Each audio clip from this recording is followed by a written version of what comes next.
Les zones rurales sont très importantes si nous voulons continuer à nourrir notre population.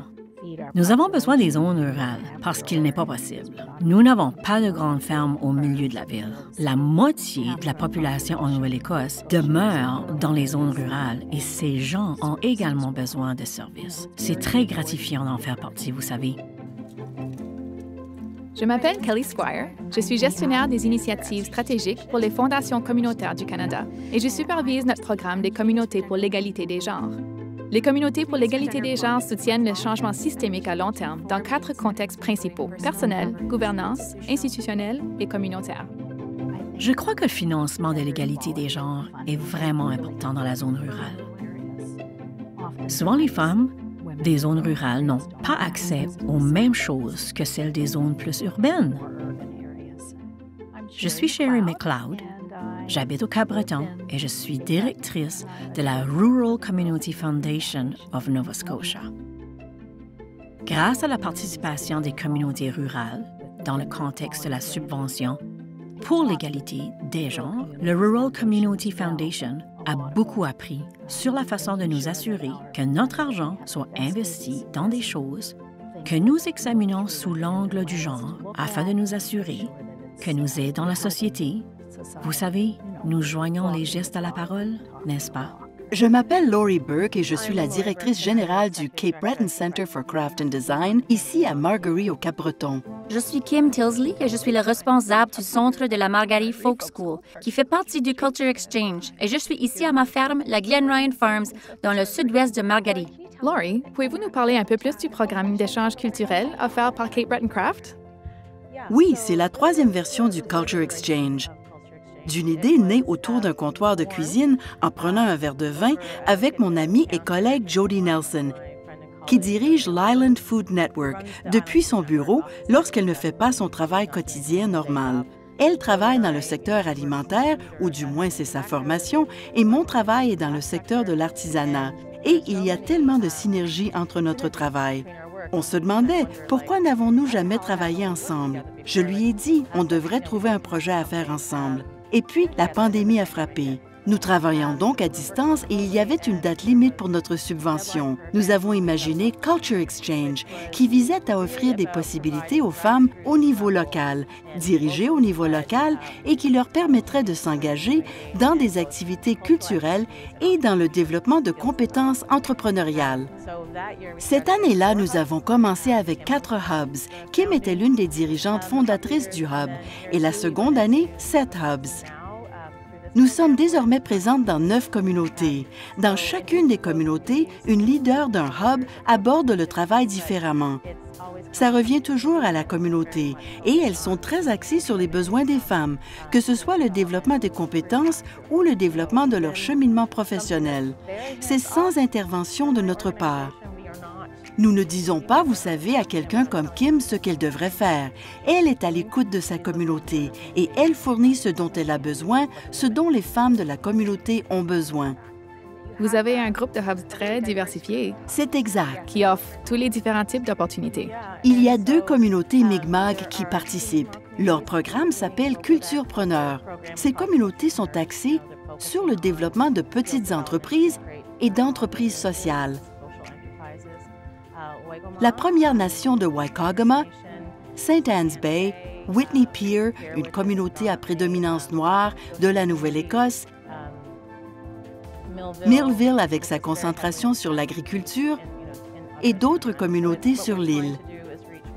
Nous tentons d'atteindre les femmes là où elles se trouvent et de répondre à leurs besoins et à ce qu'elles veulent pour créer une mosaïque de revenus dans la communauté rurale.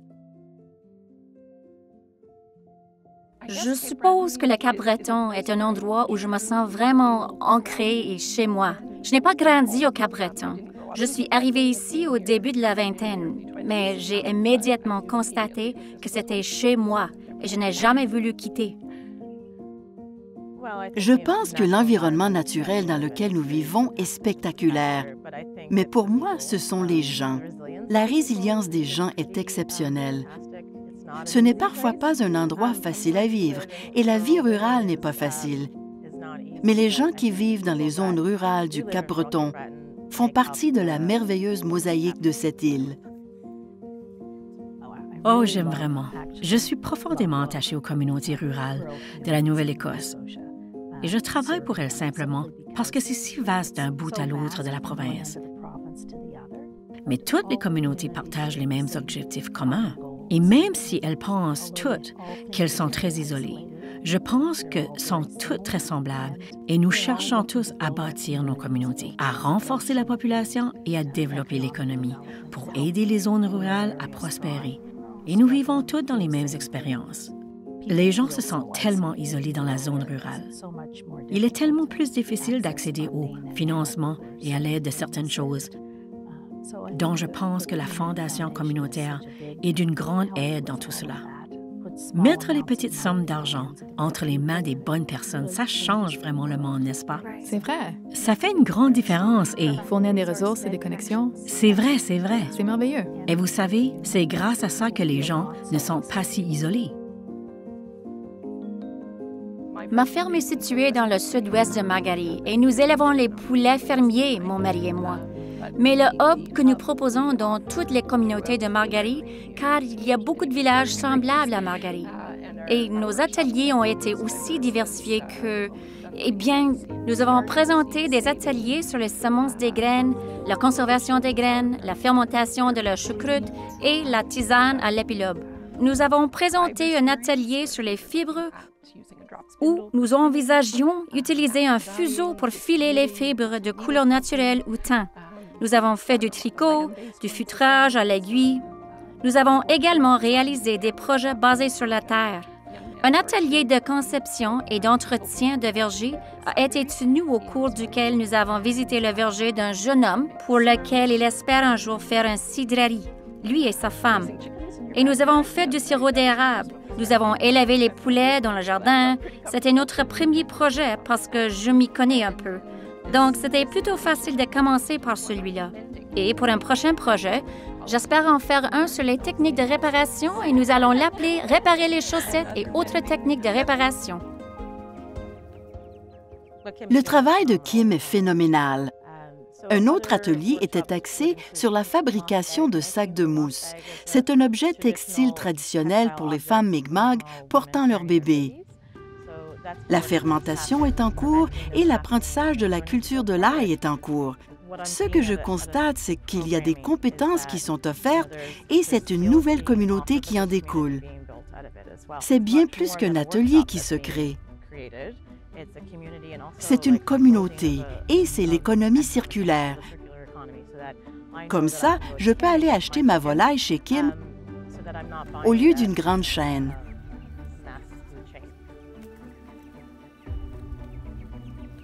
La troisième cohorte de bénéficiaires du fonds comprend 125 organisations dirigées par des femmes, des filles, des personnes bispirituelles et de genres divers au service de ces organisations. Les femmes représentent une part très importante de notre économie dans les zones rurales et elles ont vraiment besoin d'aide et d'un coup de main. C'est certainement un défi de vivre en milieu rural. Nous n'avons pas nécessairement l'infrastructure dont on dispose en milieu urbain. Je pense que l'un des défis auxquels nous sommes confrontés est simplement l'isolement.